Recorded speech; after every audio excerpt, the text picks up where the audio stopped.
Greetings to all of you. Hope you are all well. I thought I wanted to share a story with all of you. The story is about ants.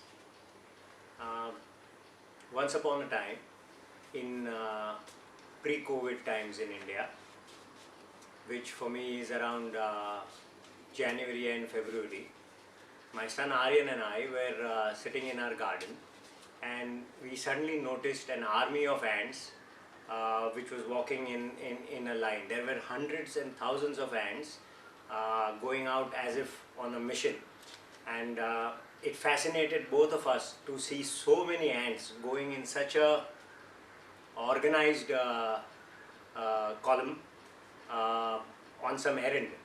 It was like they were on a mission, and we kept watching it. And after a while, they all disappeared, and that got us both really fascinated with what we had seen. Until that day, I had not really given much thought to ants or the life of an ant.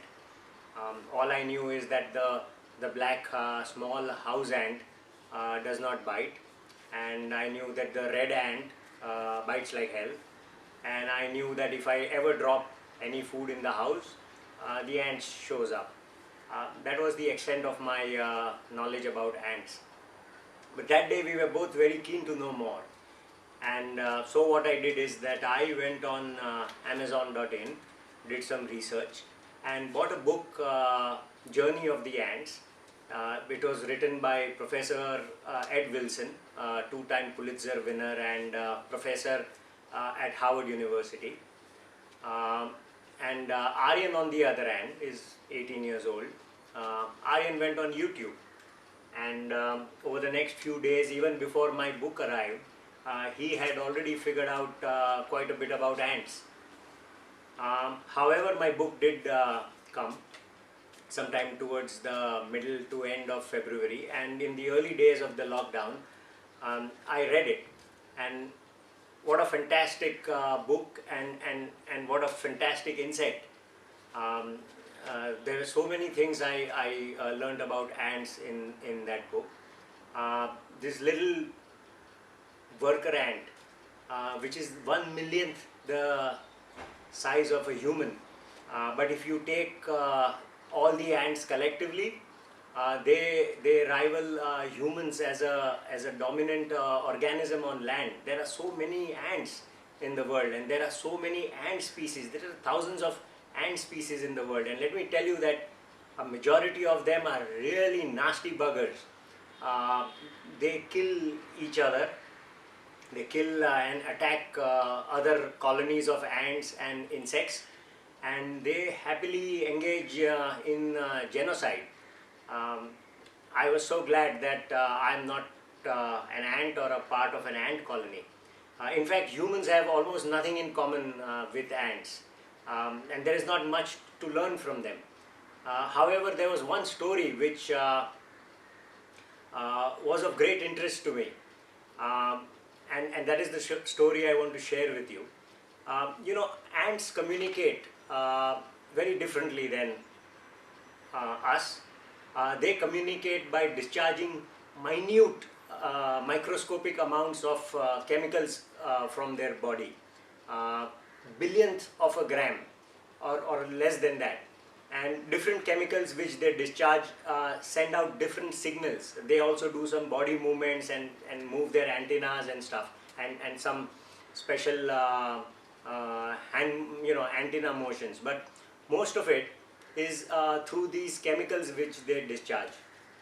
Now, Professor Ed Wilson started studying ants from the time when he was a young boy, and today in the world he is recognized as one of the leading experts on ants.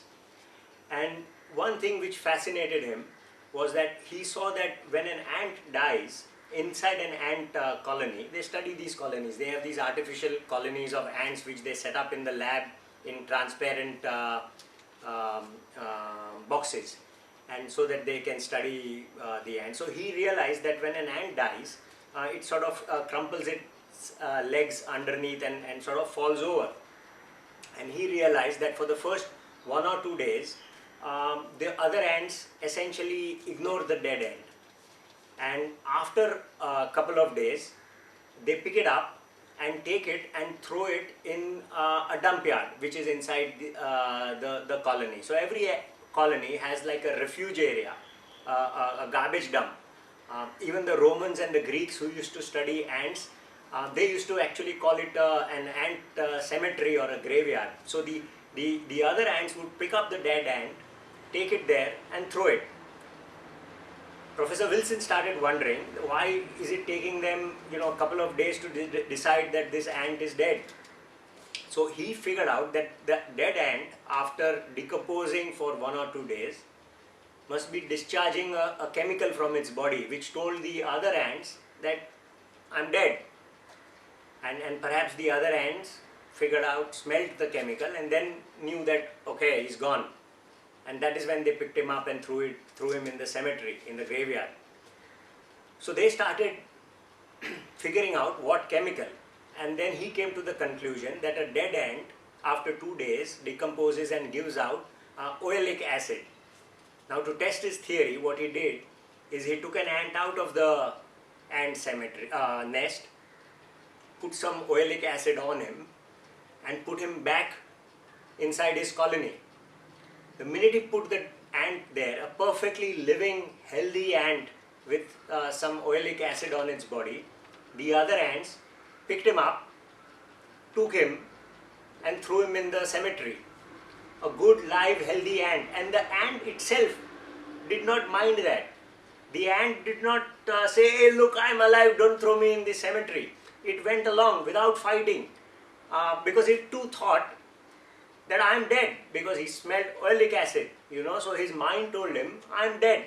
So they took him and threw him there. In fact, for some of the ants, which Professor Wilson put in there with oleic acid on them, they did not even wait for another ants to come and pick them up and take them to the cemetery. They went on their own, like suo moto. They simply walked on their own.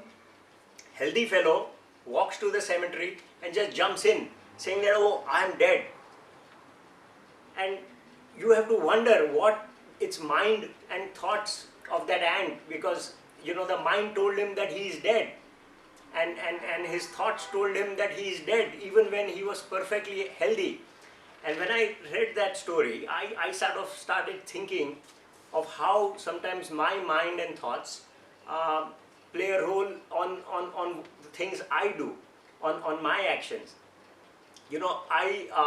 I run, I have running as a sport in my life, and I run very long distance races. Every year I run a 90-kilometer race called the Comrades Ultra Marathon in South Africa, and it is a very long and hard race, 90 kilometers, and it takes place over a 12-hour period.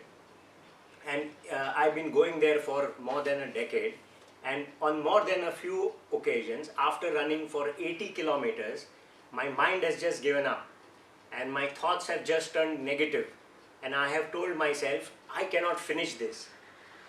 I was always feeling fine, but my mind and thoughts simply gave up and they turned negative, and I could not finish the race in a few of those years. And I think that for most of us, our thoughts play such a major role in how we react to situations, and especially the negative thoughts of fear, anger, sadness, grief. They completely bugger up our actions in life, and we are much like the ant which thinks that it is dead. Of course, it is not easy to remove negative thoughts from your mind, especially in the kind of situation we find ourselves in now, where we see so much misery on the television every day. We see the migrant laborers, we see people losing employment, we see people dying, we hear stories about people getting sick, we see these new hospitals being set up, and our mind turns negative, and it affects us. It brings stress on our bodies, it brings stress in our lives, and it is not easy to just remove the negative thoughts from your mind. But a very, very, very wise man had once advised and said that we are not our thoughts. he had said that we are not our minds.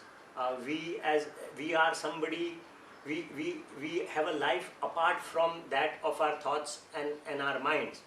And as an example, he said that when you observe a flower and you look at a flower, you are not the flower.